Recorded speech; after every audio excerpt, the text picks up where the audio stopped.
What is up, everybody? Welcome back to Taste Like Music.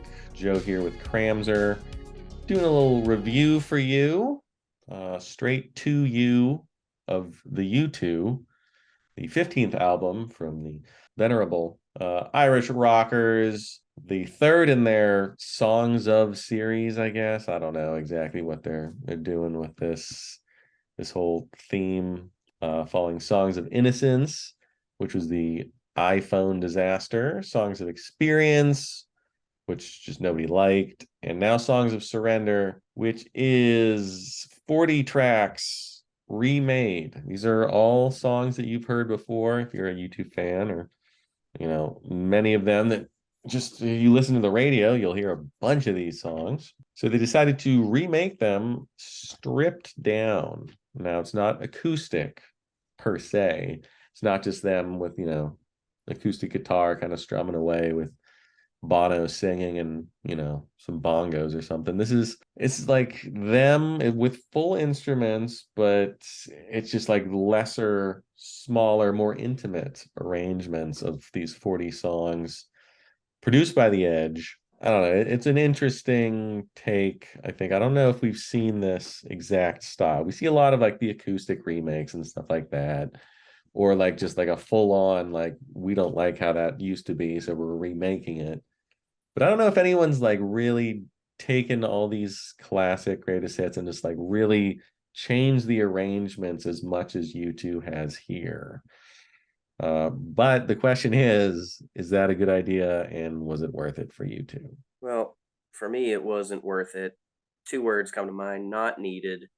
They sound like a completely different band. I don't think any of this new sound aids the songs at all. Like, if the passion behind this project was to kind of incorporate this new sound that they want to do, which is like a little bit more ornate, um, a little bit more peaceful, why not write new songs to fit that? Like, hearing Pride with just like this like boredom behind it like doesn't work. Like, that's kind of the name of the game with U2, are like these big feelings, big emotions, Bono singing his heart out, sticking up for a cause, and just like sitting there like hitting notes on a piano and be like singing about MLK and all this stuff. It's like, like, what's the point? Here's the other thing that kind of confounds me. Like, what was it, like 6, 8 months ago? Bono took the liberty of ripping on himself, saying that he's like not a good singer or wasn't a good singer for a long time. Now they really double down in the mix and put his voice like right on top of you. Sounds like he's like right next to you while you're listening to it, and it's not his best version. Like, I want that, heroic 80s reverb coming at you. I mean, a song like Where the Streets Have No Name, taking that guitar part out of it, it's just dumb. Like, and like, I think the strength of U2 is like their sound and their songwriting just like come together perfectly when they're on. It's just beautiful. It's just this big statement. And this is just not what you need. Not everything's a lost cause. I don't want to be complete downer. I'm not getting into 1 star territory. Like, I think the version of Bad is kind of okay. Who's Gonna Run Your Wild Horses, I thought was fine. I liked Get Out of Your Own Way. It kind of had cool percussion. I liked the guitar tone on Red Hill Mining Town. But like, what you preface this by saying it's not an unplugged thing where they just like strip down. That probably would have been a lot better if they just did like an MTV Unplugged live kind of feeling with these songs. It would have been a lot better. I think this album is really has way too much overthinking behind it. And like, I don't know. There's some decisions that I absolutely hated. The first like 10 seconds of Vertigo I thought were cool because he's just ripping that riff with the acoustic guitar.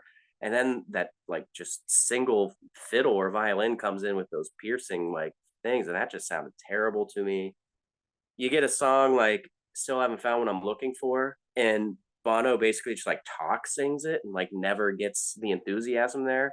It's just ruined. Like, that's not what they are. I know you love the song Desire. I thought that was an abomination on this. Like, I hated this version of it. And you're right, this is different than a lot of the other cases where like Springsteen did his re-recordings and like all these other acts that everyone keeps doing it.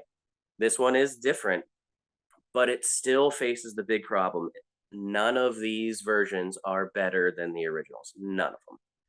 So I'm going 2 stars. I think it's a poor album. I would be devastated if I went to a U2 show and they came out with like these versions of any of these songs. Just crushed. Yeah, it begs the question, like, who was this for? Like, this is not a cash grab. This is not like a tossed off kind of thing, because this is 40 tracks that they had to redo completely. So it's not like, oh, hey, let's go record 10 songs, to make a couple bucks. We owe Arista a new album or something like that. This took like a lot of planning, a lot of like rearrangements, and it's just like this giant epic production that completely missed the mark and was completely unnecessary. Like you said, not a single one of these songs is better than the original. And I mean, I don't know, like, just re-release a greatest hits and tack on like one album, like one CD's worth of like re-recorded.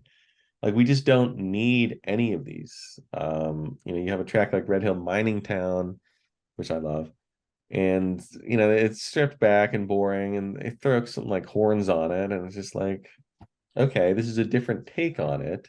Terrible But horns. Like they yeah. sounded like those shitty Matchbox 20 horns, and I just hated it. Yes. Yeah, the very soft rock 90s style. For even though, like, even the couple songs, and I mean, some of these songs are fine, that I liked. Like, I will never in a bajillion years listen to 40 songs like this in a row. Like, this is 2 hours and 40 minutes of my life that I'll just never get back. And for what? Like, just to stroke their egos? Like, it just doesn't make any sense to use this project and create this project, other than, you just kind of want to hear the sound of your own voice, or the Edge just wants to like try out some stuff and like be a producer and rearrange the things to fit his mood, his mind. And I mean, how friggin' bored is Larry Mullen and Adam Clayton on this? Like, they don't get to do anything. It's all the Edge and Bono just like way up front with the vocals.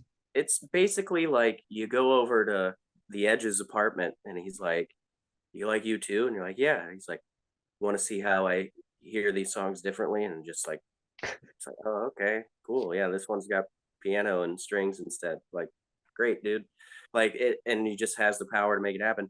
What do you love about U2? Well, I mean, the Edge has one of the coolest, guitar styles and tones ever. That's gone. Let's get rid of that. Bono, has a great voice. He's really passionate and he sings his heart out. Well, let's have him just like kind of just like whisper throughout and, like just get really mundane and boring with it. You know, I also kind of like, the way Clayton and Mullins play about each other. Well, this one's not going to have bass or drums like at all. So you can forget that. Like, it's just, you're just taking away your best attributes. Like you're bring, you're having Nolan Ryan play shortstop. Like, what are you doing? Like, it makes no sense whatsoever. I gotta say, the Pride in the Name of Love is the worst, I think, of all the remakes. Like, just the lack of energy, and just like, it's just striking how boring and kind of weak that song becomes. And it's just like one of the most powerful songs ever written, and it's just like, nope, suck out everything meaningful about it. So yeah, really pointless album. Can't think of a reason to listen to it. So I'm And going not 2 stars. Like, I just 2 stars. All right. Yeah. I two, mean, I will never listen to this again. Even if like I loved like 10 or 15 of these tracks, there's still no reason to buy, purchase, listen to this all the way through at all. It's none. no.